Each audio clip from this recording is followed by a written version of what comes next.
I'm here with Staff Sergeant Kazanis, one of the members of the Army Reserve Marksmanship Program. Go ahead and give us a little bit of your military background in terms of your training experience and your combat experience. Hi, John. Well, I started off my life in the Army on active duty. I spent about 5 years on active duty. I fought with the 101st Airborne Division. I'm an infantry soldier. My primary duties while I was on active duty, I was a shooter in a sniper section with 2nd 327th Infantry. And I had the opportunity to work with some very knowledgeable and seasoned folks. So that's how I started life in the Army. And then I left that. After a 15-month tour in Iraq, I decided to go into the reserves and see what they had to offer. And from there, I spent about 6 years on the trail as a drill sergeant. I've worked at most of the TRADOC BCT installations across the Army. Got to see a little slice of how everybody likes to do things and what works, some good ideas, some bad ideas. I got picked up for the U.S. Army Reserve Marksmanship Program not quite 2 years ago today. And wow, it's been a good experience. It's really taught me a lot.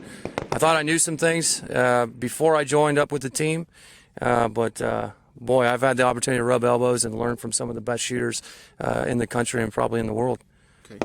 Very good. Now, based on your previous military training, your previous combat experience, working as a sniper, as a drill sergeant, all that, how do you feel your competitive experience has benefited you? Well, before I got picked up into this program, I really didn't know a lot about competitive marksmanship. What I knew about it was honestly from reading about Carlos Hathcock and how it sharpened his skills. That's really all I knew about it. Guys strapping up in their coats and things like that. Other than that, I didn't know enough about it to really make a judgment. As far as how it's improved what I know, wow. Competitive marksmanship is directly applicable to, I guess we could call it combat marksmanship. I think it possesses all the necessary ingredients to make a soldier a very effective shooter in a combat situation. You've got a lot of things happening in competitive marksmanship. I remember when we went to Canada, that was my first really long match besides AFSAM. Mm-hmm. We're shooting for 2 solid weeks pretty much. Mm-hmm. All day, every day, and wow, it takes it out of you, the pressure, the match pressure, the expectations, not wanting to let your fellow teammates down. It's real easy to take that rifle and let it make a fool of you, and, there's a lot of ingredients that go into that, and, you're programming yourself to function under stress, and I think that it is a huge force multiplier on every level. Okay. I don't know why everybody doesn't do this. I don't know why it's not more promoted in the Army. I really don't, because this is one of the finest training tools that we have to create actual riflemen, rather than just putting somebody on a pop-up course with a 20x40 target and say, here you go, oh look, you shot 23 out of 40, you're an effective rifleman now. No, not really. Yeah. So okay, now having a couple years of competitive experience and your previous both military training and combat experience, or anything you see that might be takeaways or things that we could improve upon the competitive programs? The improvements, I don't really see many improvements, except for we need more of this. Okay.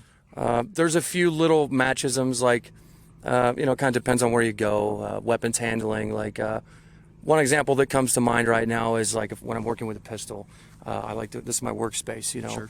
And I really need to be careful that I don't break that 180. So I have a matchism where I index here and I operate my pistol here, whereas I feel I'm faster and more effective here. There's a few little things like that, but the benefits of competitive marksmanship heavily outweigh any of those little things. Okay. It's a necessary evil for safety and things like that. Totally fine.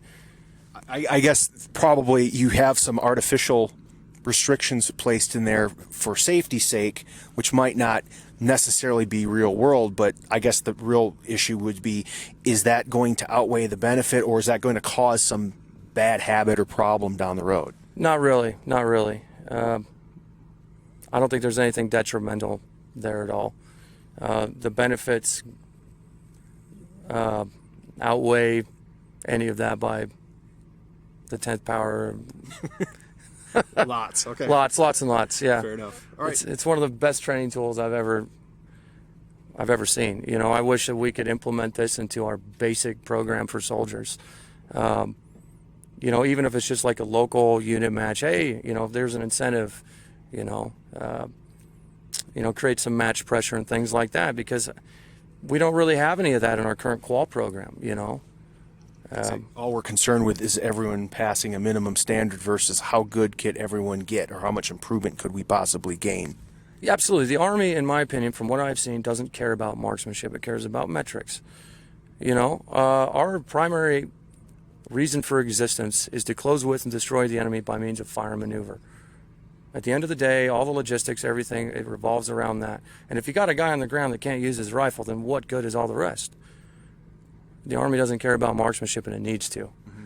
And this is a very cost-effective mode of giving that to the service. And it's also great. I mean, I've met some of the best people in this community of shooters, all over the world, all over the country. It's just been great. I mean, it's like one big happy family, kind of dysfunctional, but sometimes. Yeah, absolutely. All right. I'm one of them.